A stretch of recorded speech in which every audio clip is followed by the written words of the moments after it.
چاہے وہ سگریٹ ہو، چاہے وہ گٹکا ہو، چاہے وہ شیشہ ہو یا حقہ ہو، یہ سب تمباکو تم کو، یا ویپ آج کل ویپ نکلا، یہ سب آپ کی صحت کو برباد کر دے گا۔ تو نوجوانوں، اللہ کے رسول صلی اللہ علیہ وسلم کو تمباکو پسند نہیں ہے، اور تم اپنی صحت کو خراب مت کرو کہ ان تمام چیزوں سے اپنے آپ کو بچا کے رکھو۔ آپ ان تمام چیزوں سے، یہ جو زنا ہے، آگ کا گناہ ہے، آج کل تو وہ کھلونا سیل فون تو ایک امتحان بن چکا ہے۔ آپ کو معلوم فاروق اعظم رضی اللہ تعالیٰ عنہ، جس کو دیکھ کر آقا دو عالم صلی اللہ علیہ وسلم فرمایا کہ شیطان دیکھ کر بھاگ جاتا۔ فاروق اعظم ایک دن اپنے گھر میں بیٹھے ہیں، آنکھ میں آنسو ہیں، اپنے گھر والوں کو بلاتے ہیں، اپنے بیوی کو، اپنے بیٹے کو بلا کر بولتے ہیں دیکھو آپ کی خلافت کا آخری سال ہے، بلا کر بولتے ہیں دیکھو یہ ذمہ داری کی وجہ سے میں تم لوگوں پر زیادہ وقت نہیں دے سکا، توجہ نہیں کر سکا، کیا تم مجھے معاف کر دو گے جو میں تم کو وقت نہیں دے سکا؟ تو آپ کی بیوی ارشاد فرماتی ہے کہ سب سے زیادہ شکایت میرے کو ہے آپ سے، سب سے زیادہ شکایت میرے کو آپ سے ہے۔ تو فاروق اعظم بولتے کہ معاف کر دو۔ بولے ایک ہی شرط پہ معاف کروں گے، تم حشر کے میدان میں مجھے جنت میں لے کے جانا۔ آپ دیکھیے کیا ایمان ہے یہ۔ میں جب حدیث شریف پڑھا تو میں بھی اپنے گھر کو جا کے اپنے بیوی سے معافی مانگ لیا، اس میں کوئی شرمانے کی بات نہیں ہے۔ لوگ بولیں گے ارے انہوں تو بیوی کے غلام ہی ہو گئے، حیدرآباد میں کیا بولتے جورو کے غلام ہو گئے۔ نہیں بھائی، حق ہے بیوی کا بھی، بیوی کا بھی حق ہے۔ یہ فاروق اعظم ہم کو بتا رہے ہیں۔ تو میرے عزیز دوستوں اور بزرگوں، ان نوجوانوں، یہ ماہ مبارک کے 2 دن باقی ہیں، ہم ان تمام چیزوں سے توبہ اللہ کریں۔ تمام اور حرام چیزوں میں کشش ہوتی ہے، حرام چیزوں میں کشش ہوتی ہے۔ اب یہ کیسا معلوم ہوا؟ ایک امام اعظم ابو حنیفہ کے زمانے میں ایک شخص کے پاس 4 بیویاں تھیں۔ کیسا رکھتے لوگ نہیں معلوم، میرے کو 2 2 3 3 4 4 مرد تھی۔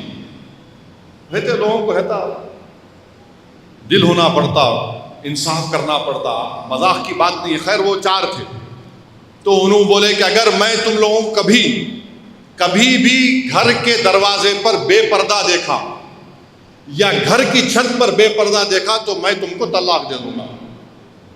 تو ایک دن وہ شخص آتا اور دیکھتا کہ گھر کی چھت پہ بے پردہ کھڑے ہوئے۔ اب اس کو سمجھ جا کے امام اعظم کو بولتا کہ میں دیکھا ضرور مگر میرے کو نہیں معلوم 4 میں سے کون تھے۔ تو امام اعظم ابو حنیفہ امام اعظم ہے، انہوں بولے آسان ہے، تم 4 کو بولو کہ بن سور کے تمہارے سامنے آ جائے، تمہارا دل جس پہ آیا انہوں تھے بے پردہ۔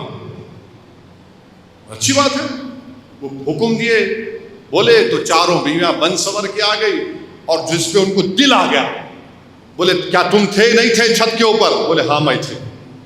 وہ جا کے امام اعظم کو پوچھتے کیسا پتہ لگا ہے؟ تو امام اعظم بولتے کہ یہ فطرت میں ہوتا، حرام چیز کی طرف لوگ جاتے، اسی واسطے اللہ کے ولیوں کے پاس، علماؤں کے پاس، ان کی صحبت میں بیٹھنا۔ میری دادی مرحوم میرے کو اکبر کو بولتی تھی کہ اگر تم کسی سیندھی خانے کے سامنے کھڑے ہوں گے تو وہاں پر سیندھی کی خوشبو آتی، اگر تم عطر کی دکان کے پاس کھڑے رہیں گے تو عطر کی خوشبو آتی، وہاں پہ بدبو آتی، یہاں پہ خوشبو آتی۔ تو ہمیشہ صحبت اچھے لوگوں کی رکھو۔ اگر ایسے لوگوں کی صحبت رکھ رہے جس میں تم کو اللہ کی یاد سے غافل کر دیتے، وہ تمہارا دوست نہیں ہے، وہ تمہارا دوست نہیں ہے۔ تمہارا دوست وہ ہے جو تم کو اللہ کی یاد دلاتا رہے، رسول اللہ صلی اللہ علیہ وسلم سے تمہارا ہمارا نسبت کا جو سلسلہ ہے وہ جاری رہے۔ تو اس لیے اچھے لوگوں کی صحبت اختیار کرو۔ اگر تم بروں کے ساتھ بیٹھے تو تم بھی برے، سب برے، کیونکہ تم اللہ کی یاد سے اس کے ذکر سے غافل ہو گئے. تو غفلہ بولتے ہیں عربی میں. علماء سمجھائیں گے آپ غفلہ کا مطلب کیا ہے. کیا بالکل نکل گئے, بھٹک گئے. تو میرے عزیز دوستوں اور بزرگوں, یہ ماہ مبارک میں ہم کو اور آپ کو یہ موقع مل رہا ہے کہ ہم اللہ سبحانہ و تعالیٰ کو راضی کریں, خوب گر گڑا کر اللہ کو راضی کریں. کعب بن مالک ایک صحابی رسول تھے. تھک تو نہیں گئے نا آپ لوگ؟ بول سکتا ہوں یا جانے کا ہے آپ کو؟ ہاں, کوئی پروگرام تو نہیں ہے نا حلیم کا کہیں تو؟ ہاں, بیٹھ سکتے کیا پاشا نہیں؟ اگر تھک رہے تو بول تو بس دعا کرا دیں گے. ہاں اچھا, سبحان اللہ بولے بنے والا. تو کعب بن مالک ایک صحابی رسول تھے. تبوک کو رسول اللہ صلی اللہ علیہ وسلم حکم فرمایا کہ چلو. ہزاروں صحابہ گئے, کعب بن مالک نہیں گئے. رسول اللہ صلی اللہ علیہ وسلم جب تبوک کی فتح کے بعد واپس آئے, کعب بن مالک اور جو لوگ نہیں آئے ان سے پوچھتے رہے. بعض منافقین تھے, وہ جھوٹ بولے, اپنا غلط عذر پیش کیے. کعب بن مالک گئے. تیز گھوڑ سوار تھے, بہت تیز گھوڑ سوار تھے, خیر کسی وجہ سے نہیں جا سکے. رسول اللہ صلی اللہ علیہ وسلم سے پوچھے, کعب تم کیوں نہیں آئے؟ تو وہ فرمائے, یا رسول اللہ صلی اللہ علیہ وسلم اگر کوئی اور انسان ہوتا تو میں کچھ ایکسکیوز یا عذر پیش کر کے چلے آتا. میں جھوٹ نہیں بول سکتا کیونکہ اللہ آپ کو مطالعہ کر دے گا, اور آپ سب سے محبوب ترین چیز میرے لیے. مجھ سے غلطی ہو گئی, میرے پاس کوئی جسٹیفیکیشن نہیں ہے, میں نہیں آ سکا, مجھے معاف کر دیجیے. تو رسول اللہ صلی اللہ علیہ وسلم حکم فرماتے کہ تم اب دور ہو جاؤ, تم دور ہو جاؤ. جب اور ان کے ساتھ بلال بن امیہ بھی اور ایک صحابی اور ایک 3 صحابی تھے جو نہیں گئے تھے. رسول اللہ صلی اللہ علیہ وسلم ان تینوں کو بولتے کہ آپ لوگ ہٹ جائیے اور آپ سے کوئی کانٹیکٹ رابطہ نہیں کرے گا. حضرت کعب بن مالک سب سے دولت مند صحابی, 40 دن تک وہ بولتے ہیں کہ جب مدینے سے میں نکل کر جاتا تھا نماز پڑھنے کے لیے تو کوئی مجھے سلام نہیں کرتا تھا. میں مسجد میں جاتا اور نگاہوں سے دیکھتا کہ رسول اللہ صلی اللہ علیہ وسلم مجھے دیکھ رہے نہیں دیکھ رہے. اللہ کے رسول ان کو نہیں دیکھتے تھے, مگر جب کعب کی نظریں ہٹ جاتی تو رسول اللہ صلی اللہ علیہ وسلم اپنے غلام کو دیکھتے تھے. ایک دن حضرت کعب بن مالک اپنے چچیرے بھائی ابو قتادہ رضی اللہ تعالیٰ عنہ کے گھر بازو تھا, دیوار پہ چڑھ کے بولے, تم کو اللہ کی قسم کیا تم نہیں جانتے کہ میں رسول اللہ صلی اللہ علیہ وسلم سے اللہ سے کتنی محبت کرتا ہوں, بولو مجھے. 2 مرتبہ پکارتے, تیسری مرتبہ جب بولتے تو ان کے بھائی بولتے اللہ بہتر جانتا ہے. پھر بعد میں حکم آتا رسول اللہ صلی اللہ علیہ وسلم کی طرف سے کہ ابو کعب بن مالک کو اپنی بیوی کو بھی ہٹا دو. جب تک اللہ حکم نہیں آتا اپنے بیوی بچوں کو میکے بھیجا دیتے. اور پریشان ہیں کہ صحابہ کرام کا ایک ہی تھا کہ صرف رسول اللہ صلی اللہ علیہ وسلم کو دیکھتے تھے, صرف دیکھ کر خوش ہوتے تھے, اور ان پر جان نچھاور کرنے والے لوگ.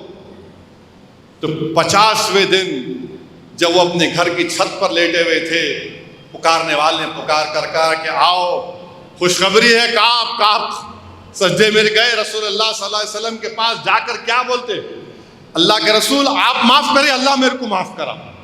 تو اللہ سورہ توبہ کی قرآن کی آیات کو نازل کیا, ان کا ذکر کیا اتنا کہ اللہ نے ان کی توبہ کو قبول کیا. اور اللہ فرما رہا یا ایھا الذین ایمان والو, اللہ سے ڈرتے رہو اور توبہ کرو. یہ قرآن میں اللہ فرما رہا.